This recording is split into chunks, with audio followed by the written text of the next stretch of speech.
Hey,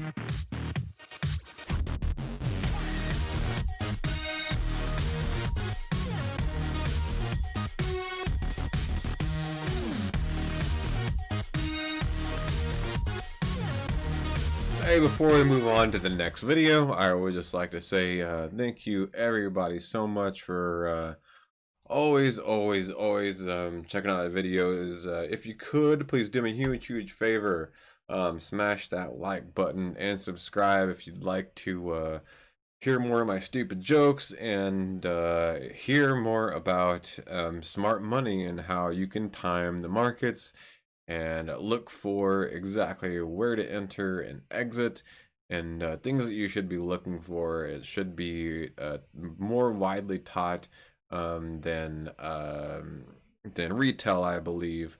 But you know, if you'd like to get my word out there, please, you know, help me cut through the YouTube algorithms. Just hit the like button, all that good stuff. Thank you so much, and I'll see you in a second. And wear your pants while you're watching it, okay? Hey, no, hey, what's up, guys? Ted, it's Ted from Bodies and Wicks here.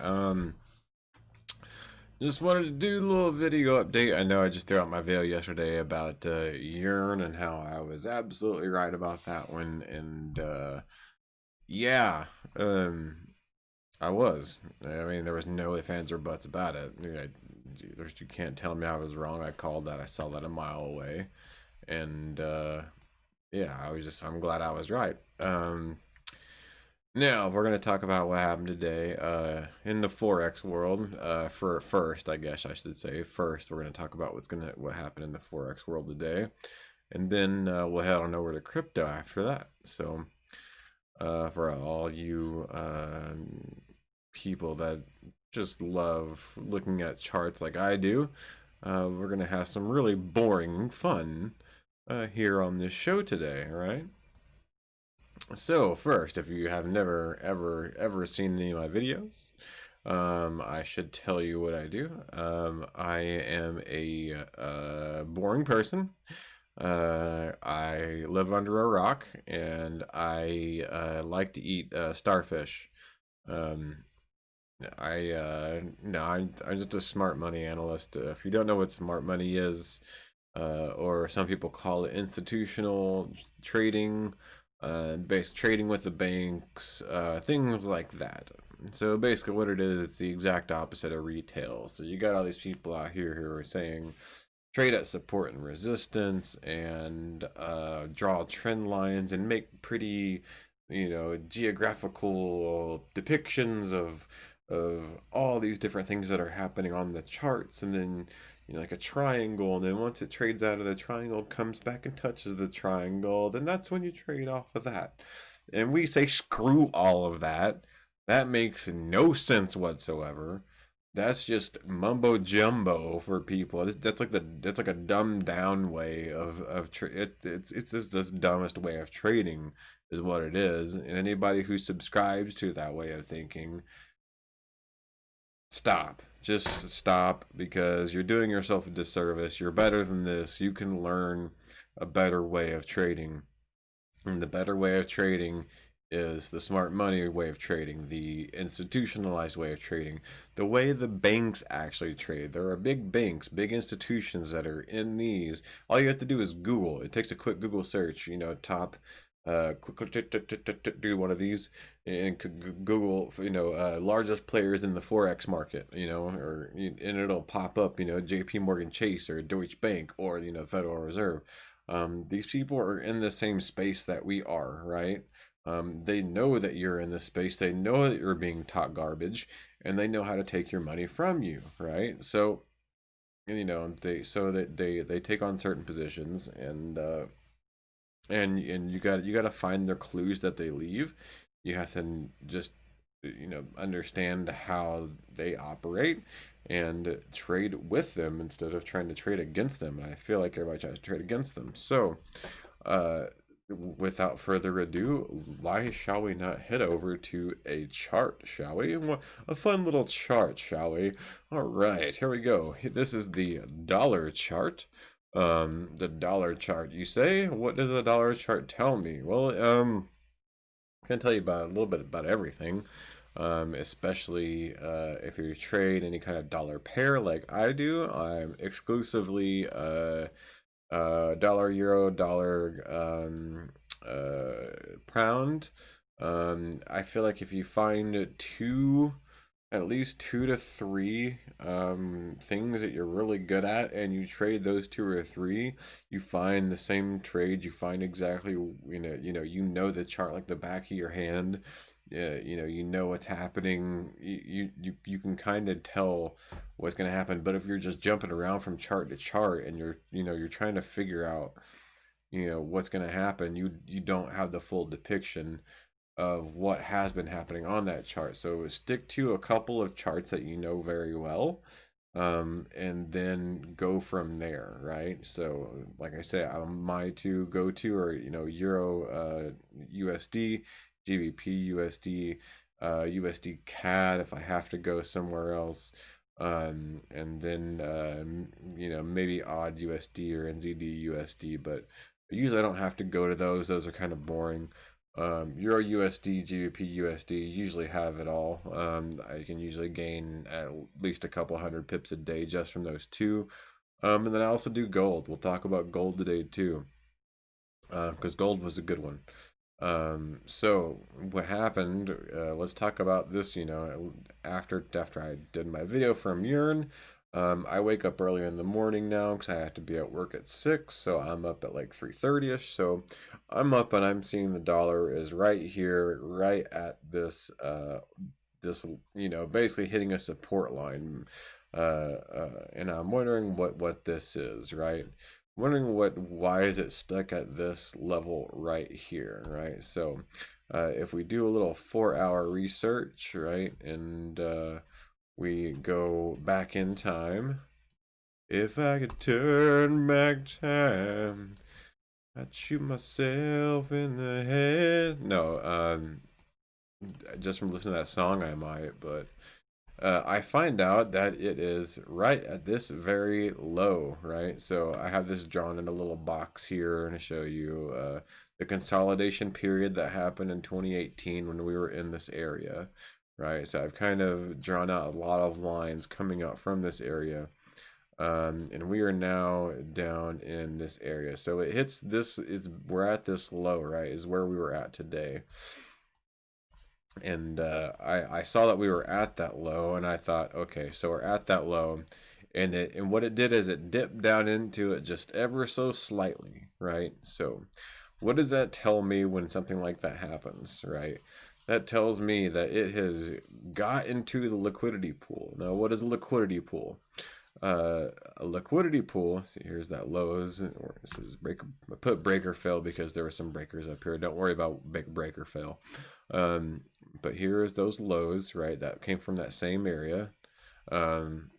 What happens, right? So let's go back to the 5-minute chart here. And as you can see, if we look at it really closely, you can see it dipped down into it. Now, what does that mean? Well, what that means is that there were probably people that are, I don't trade the dollar, but there are people that do. I was taught not to trade the dollar, to use it as a barometer, and I believe that should be the case for everybody. Anybody who trades the dollars, you never know what I mean, you can kind of tell what the dollar's going to do, but I just would never trade it. Anyways, there was people who probably saw that low and saw that as an area of support, right? So what do? They entered their trade a little bit early, and then they put their stop loss just below it, right? Or maybe just right there or something like that. I don't know. I don't know how people trade.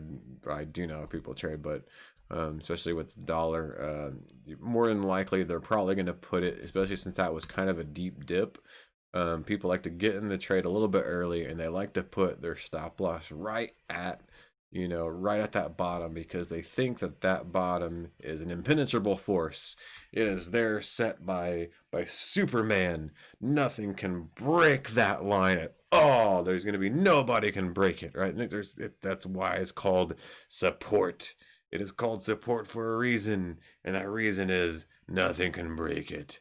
Well, yeah, it can, and it always does, and that's what smart money teaches you. Teaches you that it is going to be broken, right? And that to wait for these things, to wait for them to happen and react off of them, right? So people are sitting here probably think, oh yeah, it's hit the support line twice. It's safe to buy, and then oh, it goes up. What do? They put their stop loss right where their entry is, and it goes whoop right through it. So what does that? What happens is that took a lot of people that actually put their money in and put in that buy right there, right? You know, that was during the British session or whatever, and it takes them out, takes them out of the trade, takes their money, and then whoop, goes back the opposite way. They start chasing it, right? And they probably chase it back up here, and then it goes back down, and they go, oh crap, and they get out of the sell, and and they lose money there. So then they start selling, so they think it's going to sell, and then it gets down here, and it hits the same line again, and then it turns around, goes back the opposite way, and then they go, oh crap, and then they release that trade, they lose money on that trade, and they finally buy, and by that time, it is really hard for them to either they're scared that they don't want to hold that long, so they think it's going to come back down because they've already entered too many trades, or they just enter enough to gain back what they've lost, and they get out and they don't want to trade anymore. So that's the psychology behind it, and the whole point of smart money trading is to understand that these kind of moves are going to come, and you wait for these moves to happen first and then trade after them, right? So that's what I did. I was up early, right? And I saw the dip, right? And as soon as I saw that dip, that's when I decided, okay, now is the time to trade. At the same time, I'm watching GU, right? And I was looking over here, and I noticed GU was floating up and floating up. I said it's probably going to hit this order block, right? This is what this is, right? So I always teach about your down up pushes, right, into big displacements. So if we look over here, right, and even though there's equal highs, I do see equal highs here, right? This tells me that there is liquidity above here too. So that same type of thing can happen, right? So basically what this means is that people can set their buy stops here, right? And if people are thinking it's going to get near this area, it's going to shoot through, right? Or people are putting their sell limits just right around here. So I guess to give you a better depiction, if we were over in here, let me take all this away really quick. We were over in this area, right, and you have this daily high that I have drawn out. People are thinking two different things, right? They're thinking short position, right, and they're thinking it's probably going to get up to this area, right, or getting close to this area, and they're going to try to get in, right before the high, right, and set their stop loss right at the high. Or what they're thinking is that it's going to go through it, right? And then so what they do is they put a long position on instead, right? And then they put their short, or they put their stop loss just a little bit below it. That way when it takes off, they think it's going to come back down and test this line and then shoot back up again, is what they think. So that is the retail way of thinking. The smart money way of thinking is to look at the last push up, right, basically. So here is what's called a breaker, a bearish breaker. You basically see the last push up before the last down move, right? So that is what you're looking for in this move, because this is going to tell you basically whoever had enough money to make this move go up, right? They put in a crap ton of money to make this move just burst upwards, right? To make it just burst upwards like that.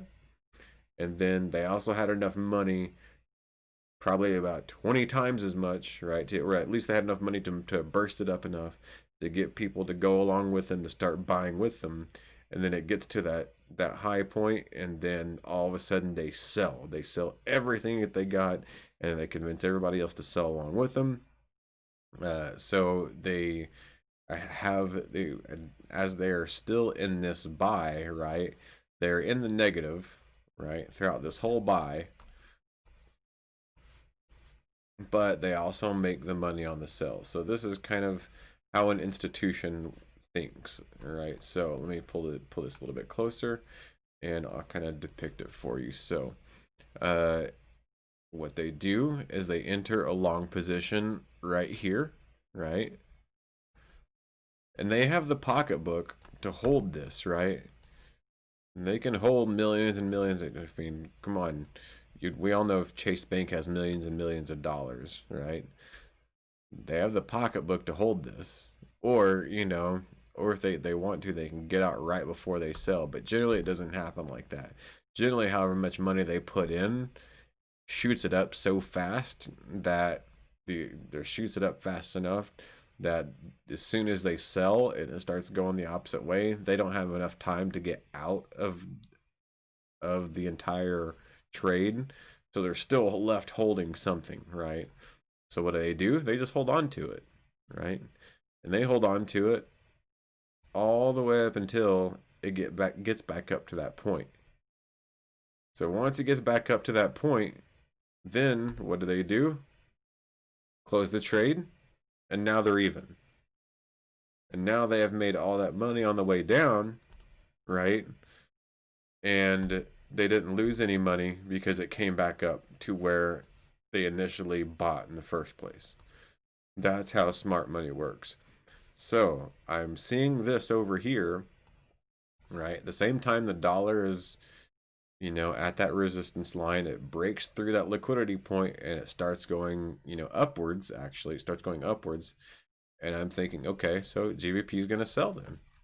So I see it hit this bearish breaker, I sell, and then it just took a while. But you know, at first it can give you the heebie-jeebies because it does this, right? You don't like it sitting around the same spot for a very long time. And again, this is very early in the morning. This is New York open. It's like right at New York open is when it happens, at 5 o'clock in the morning, 6 o'clock in the morning for New York time. I was just getting ready to take my shower. But the good news is that whenever something like this does happen, you do have a chance to get in again, right? Sometimes it may be an hour later, sometimes it's just a couple minutes later. So you have to be wary of that. So what you have to do in these instances, something like this happens, right? Especially if it pushes down, if it rejects off of that level immediately, as soon as it starts pushing back up, draw a fib, right? Draw a fib from that area, and then wait until it retraces into these levels I have here, right? You have the 62, 618, basically. You probably can't. I don't know if you can see the green or not, because I put these green because that means the money zone. The money zone. The 70.5. That's your sweet spot, right? And there it is, right there, your sweet spot. Or the 79. So generally, if it gets to the 79, that's when you're gonna have a higher reaction going back the opposite way. Your reaction going back the opposite way is going to be more explosive, is generally what that means. But generally you look for it, and it almost always happens at the 70.5. And what did it do? It came back exactly to that 70.5, even just a little bit more into it. So here was your second chance to enter, right? The original chance was right here, 445, right? 20 minutes later at 5:05, you had your second chance to enter at the most perfect time. Or at 450, you could have entered any time between 445, 450, whatever was way up here. But again, it shoots down really quick. What does it do? You wait for it to you can always wait for it to retrace to this, this 75 level, 70.5 level, and then re-enter there. That's your golden zone, right? That's where you want to enter for your second entry. At that point, you just wait and let it ride. right? Um, at first, you know, you have to form a daily bias before you can do any of these things, right? My weekly bias, especially for a GBP and a euro, is both bullish, right? I think both going to end up on a bullish bias, but you are going to have your down days. And at first, I was thinking, since these were equal highs, that it was reaching for those equal highs. That's what I was thinking. It's reaching for these equal highs, and it actually wasn't until it was like right around here. I saw it hit this, right, and then it bounced off of this really quickly, and I saw that, and I was like, okay, something's not right, you know. Generally, would if it's gonna have some kind of liquidity that's gonna draw like that, um, it's gonna draw, right? So, and I was looking at that, and I was trying to find out if this was and a good entry, that 70.5 type thing I always talk about. And I'm sitting here and I'm trying to draw this out, and I'm like, okay, it started here and it went here. It did come into the 70.5, so I mean, it's 3 o'clock in the morning. I wasn't awake then, so I'm sitting here thinking, well, is this, was this the actual trade? But it happened at 3 in the morning. So the answer to me was no, because those type of trades happen at 2, right? Which was here, right? That's like the London Open, right? 2 o'clock, 1 o'clock is the London Open. So those were here, and those eventually pushed down, right? So since those pushed down, there was my bias. And even though this could have been a good trade, right, to have, this retrace, boom, you get in this trade, you wait till it hits 100%, get out, you're fine, right? And then you could have went the opposite way. But that's how I figured out my bias, was because the 1 o'clock and the 2 o'clock were both kind of stale, but then after that it went down. So that told me that during the London session that it was trying to go down, right? And it was trying to go down towards something. So that's how I formed my daily bias, was because at that 3 o'clock moment, it was going down. So to me, this was the retrace, right? Up into that London Open is the retrace, right? And then, so what is that? So now the question is, what do you aim for, right? So that is a good question. Let me redraw out the fib here, and let's see if it actually gives us a good depiction. I knew what I was aiming for before the fib, but sometimes the fib can tell you what to aim for as well. Yeah, it doesn't really give you all that much, especially with that little of an area. But I was aiming for the previous daily low, which was right here. So that's why I like to draw out the previous day's high, which is what this had already done, right? Like just before right around when the European session started, right? Before the London session started, it broke I guess it broke the previous day's high before that, but it went down, it came back up, and then broke it again. So I'm thinking, okay, it's already broken the previous day's high. I'm not for sure if it's actually going to try to break this day's high, right? The 1 o'clock, 2 o'clock pushed it down. So here's the retracement, is how I saw it. So I saw this as one big wave. This was the retracement. So that's how I knew that this was the sell, right? It takes a lot of time to study this to understand that that's what it was.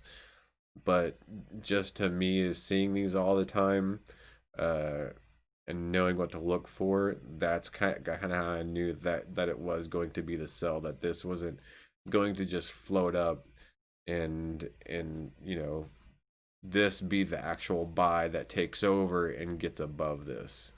I knew that we had to at least have some kind of drop down at some point and break a low. And this was the one of those days. Now, to be honest, it still could happen. We're kind of floating sideways right now. But especially with the political stuff that's going on, our dollar could be up in flames at any point, and the GU and the EU could just start flying up. Or it could be the opposite. I don't know. Maybe our dollar is gonna be doing good and it go the opposite way. I probably won't know. I'm still trying to read this. But if it does, right, it's gonna take out the previous day's low, and it's also probably gonna take out the low before that, right? So there's 2 days worth of lows. I think it would try to take out if it is going to get lower. But me personally, I think now that we've already went and taken out our lows, we're going to try to go higher.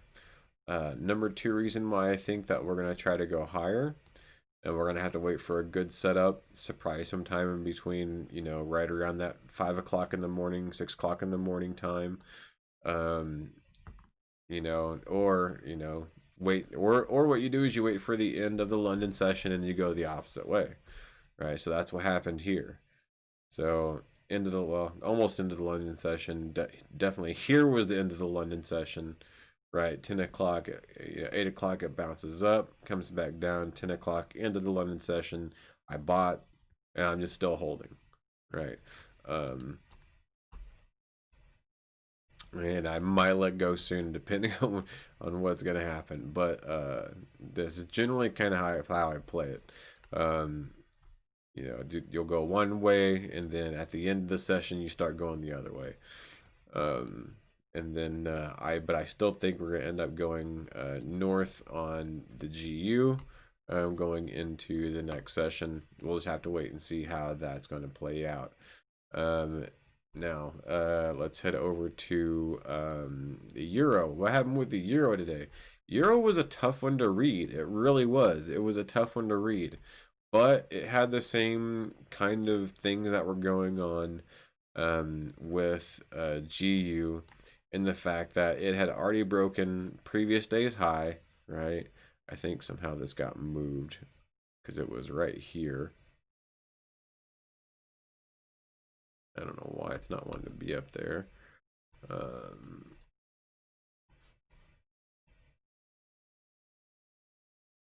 There we go. There's the previous days, they're high. Or actually, that was like the day before's high. But it was still equal highs. You still had all these equal highs come up, equal high. And then it came down, and then it came up, equal high at the beginning of the week. So I knew it was eventually going to break that high. So it does, right? It breaks the high yesterday, right? And then today, and since I knew that the GU was probably going to break down, I knew that the EU is probably going to break down as well, all because of the DXY, all at the same time, because it had dipped into this liquidity area, right, to take out all those people, to scare them to not knowing what they were doing, and then just boom, go the opposite way. So that was what influenced my decision on EU as well. Really had not much anything to do with this, because I was still thinking that it could still keep going up, because at the same time, right around that 4 o'clock or that 5 o'clock time, right around here, you had an equal high, and then just a little bit later you had another equal high, and I'm thinking, okay, equal highs mean it's going to go above it, but doesn't necessarily mean it's going to go above it right away, right? That does tell you that there is liquidity there. So what it does is it forms liquidity, right? So now you got people that are doing the same thing. They're putting their long positions in here already, right, over here, right, and they're putting them just right at the as soon as it breaks, or just it breaks a little bit higher, right, they're putting it there, and they're putting their stop loss just below it because they think it's going to break it really, really strong, come back and retest it, and then keep going. Whenever that's usually not the case, it'll usually pull back further and then retest something down here and then keep going. Or well, I should have left that there. I will leave that there. We'll just go ahead and put that there. And then you also have these people, short position, right? So they're seeing this here right now, right? And so they're saying, okay, I'm seeing two equal highs, right? So what I'm going to do is I'm going to put a short position right there or just below it, right? That way I can get into the trade and my stop loss is just going to be just a little bit above it, you know, just so I don't get out of it, you know, because it's rock solid, you know, it's already formed, you know, I mean, they're both literally equal highs at 1.23445. So what generally happens in these situations is that what you'll see is I'm not for sure when, it'll probably be right around here, to be honest. Just because I see that the bearish order, it says bearish breaker. It looks like it's turned into a bullish breaker. Probably come down to here, you know, press this. Actually, there's a lot of what's the word I'm looking for? Imbalance in here. So it could honestly, oops, didn't mean to touch that. I don't know what I just did. Let me get rid of that because I just screwed all that up. You know, it could pull down a little bit further, right? Maybe hit this bearish breaker or bullish breaker. And what I mean by bullish breaker, I'll draw it for you in just a second. But then it starts working its way up, you know, toward the London Open session. And what it does is it comes through here and it hits this, right? And then it bounces and then everybody starts selling, and then it turns around and it goes right through everybody's stop losses, and then it triggers everybody else's. You see that? You see everybody else's buy stops. So then it triggers those buy stops, right? And then it pulls back and it goes through those people's stop losses, and then it goes on. And then that's how the game of smart money is played, because the institutions know if they draw out these things, I mean, these equal highs aren't here by just by chance, right? It's because the banks have the influence in them, right? They know exactly where these things are going to happen. They do it by design so that people trade like this, like I have drawn out here, right? That's how they enter the trade a little bit early and they put the stop loss just above it, just so they can run through it really quick and take all their money. Well, just above it, right? I mean, this is a perfect design for that. Well, just above it, they have the buy stop people who think it's gonna, run through it and then come down and then retest that line and then go through it. But in all actuality, what's going to happen is it probably is going to hit that, pull back just a little bit, go up, take all those people out, trigger the buy stops, pull back, take the buy stop people out, and then continue going on up. Why is it going to continue going on up? Because if we look at a 4-hour depiction of this chart, and we go back to 2018, right? What do we see?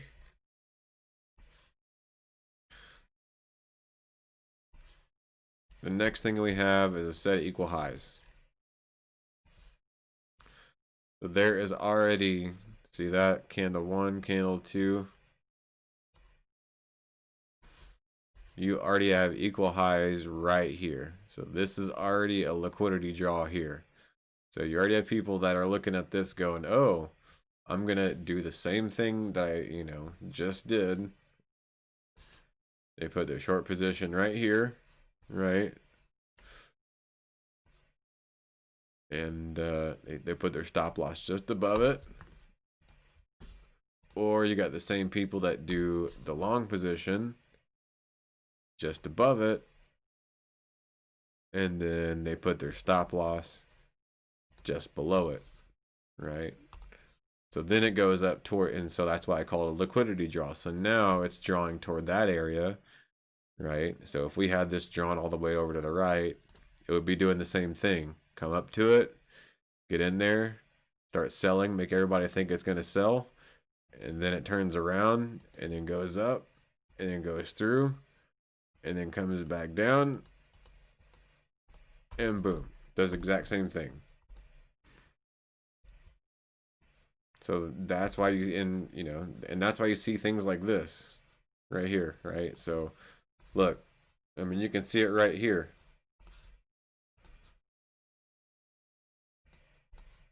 Right, so this came up, it made equal highs, and then it started coming up, starting to make equal highs, and so people are started to, looks like they started to sell, probably, I don't know, and so they started to sell.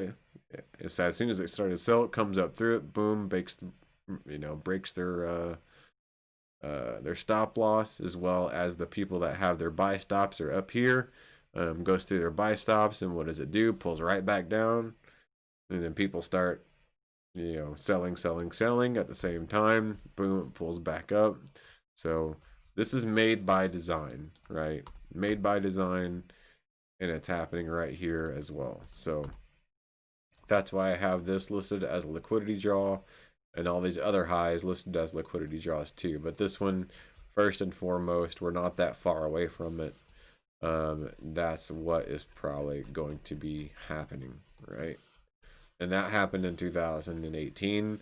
But believe me, there are people that, like me, who are looking at that going, oh, this is exactly what's going to happen. And they have their stop losses, and they have their sell limits, or buy stops, and they have their sell limits set in those same exact type of areas that I just drew out.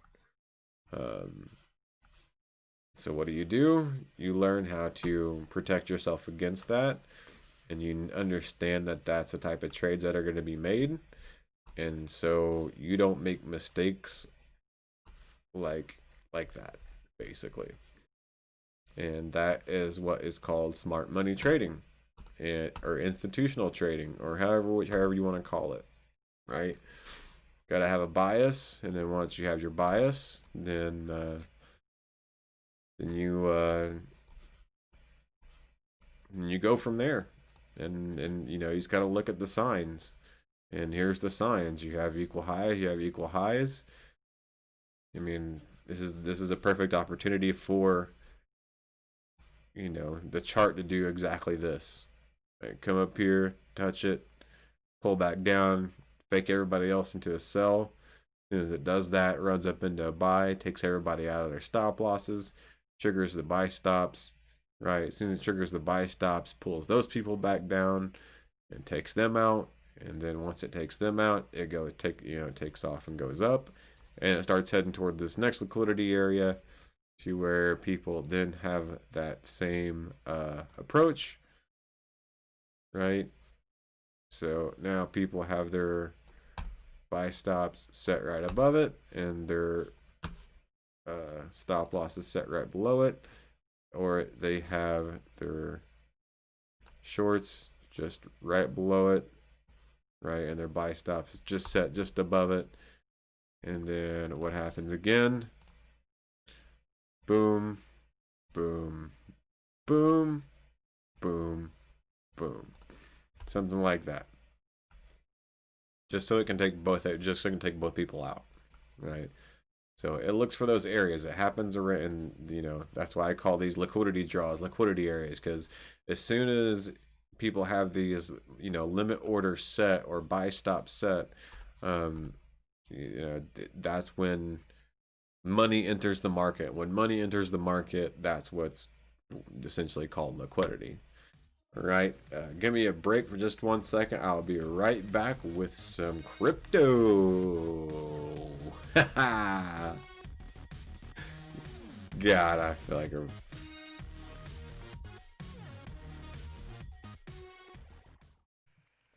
any advice or information on this website is general advice only. It does not take into account your personal circumstances. Please do not trade or invest based solely on this information. By viewing any material or using the information within this site, you agree that it is general education material and you will not hold any person or entity responsible for loss or damages resulting from the content or general advice provided here by bodies and wicks. Its employees, directors, or fellow members, futures, options, and spot currency trading have large potential rewards, but also large potential risk. You must be aware of the risk and be willing to accept them in order to invest in the futures and options markets, as well as Forex. Don't trade with money you can't afford to lose. This website is neither a solicitation nor an offer to buy, sell, trade futures, spot Forex, CFDs, options, or other financial products. No representation is being made that any account will or is likely to achieve profits or losses similar to those discussed in any material on this website. The past performance of any trading system or methodology is not necessarily indicative of future results.